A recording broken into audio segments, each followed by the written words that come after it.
Matapos ang ilang sesyon sa Senado ay napilitan na rin magsalita si District Engineer Henry Alcantara ng Bulacan at idinawit na niya si Senator Jinggoy Ejercito Estrada, Senator Joel Villanueva at dating Senador Ramon Bong Revilla Jr.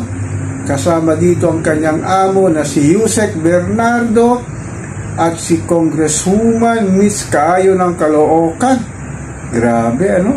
Itong mga sinasabing nandambong sa pera ng bayan sa pamamagitan ng flood control na nangyari dito sa ating mahal na inang bayan sa pamamagitan ng budget insertion.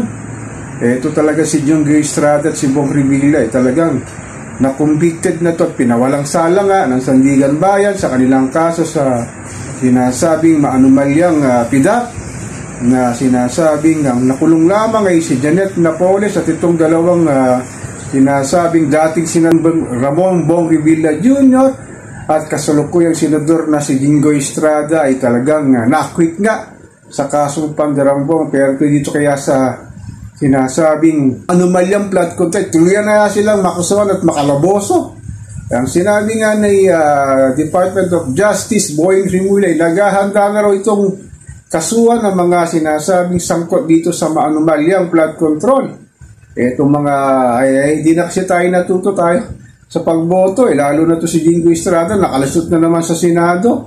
Buti na lang ito si Ramon Bong Revilla Jr. hindi nanalo. Kaya lang nakakagulat lang ito si anak ni Jesus is Lord movement na si Eddie Villanueva, ang kanyang anak na si Joy Villanueva ay nasangkot nga sa sinasabing maanumalyang flood control sa sinasabing bilyong piso na nangyari sa distrito ng Bulacan. Nakakalungkot lang itong mga sinasabi kung sino pang namumuno sa ating bayan ang siyang mga tiwali at walang pakundangan, lustayin, ang nakawin ang pera ng mahal nating inang bayan.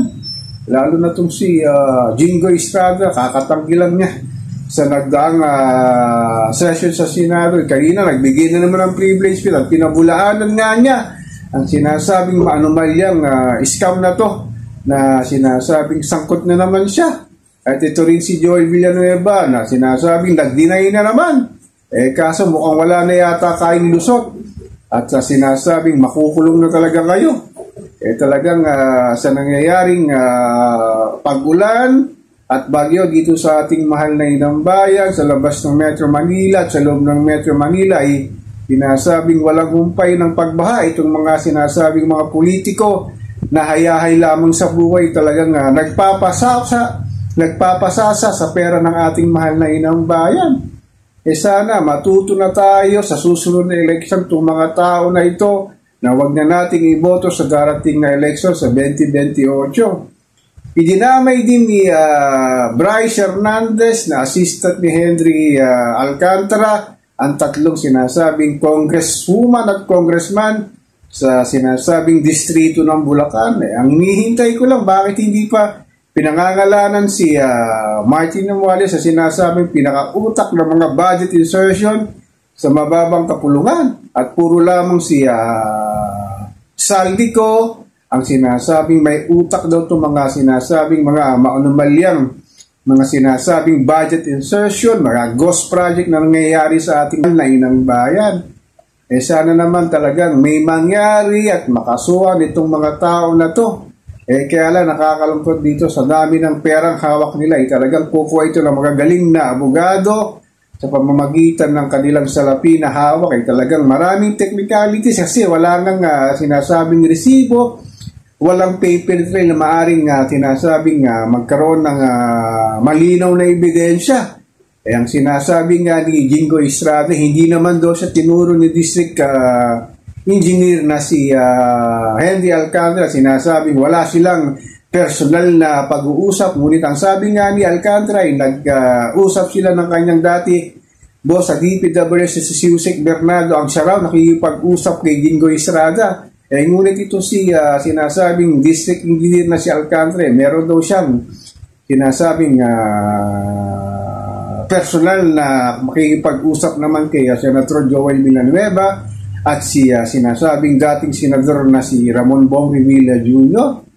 Sana naman talagang maibalik na ang bilyong pera sa kaban ng taong bayan sa walang humpay na pagtaas ng presyo ng bilihin, serbisyong publiko, pagtaas ng krudo, gasolina, kawalan ng healthcare system sa ating mahal na inang bayan, nasabing pangit na kalidad ng edukasyon dito sa ating mahal na inang bayan. Sana naman maibalik ang multibilyong piso na pondo sa kaban ng ating bayan para paglaanan ng sinasabing magandang proyekto na sinasabing makakatulong lalong-lalo na kay Juan Pascual Cruz na hindi nga nila alam kung saan kukunin ang 3 beses na kakainin, nahihahapag nila sa pagkainan. Ngunit itong mga tarantadong putang ina mga politiko na ito na nagpapasasa sa pera ng ating mahal na inang bayan. Sana naman talaga magkaroon ng justice ang ginawa ng mga politikong ito para lustahin ang pera ng ating mahal na inang bayan. Sana sa susunod na Senate hearing, pakalanan pa ang ilang sangkot na sinasabing mga congressman,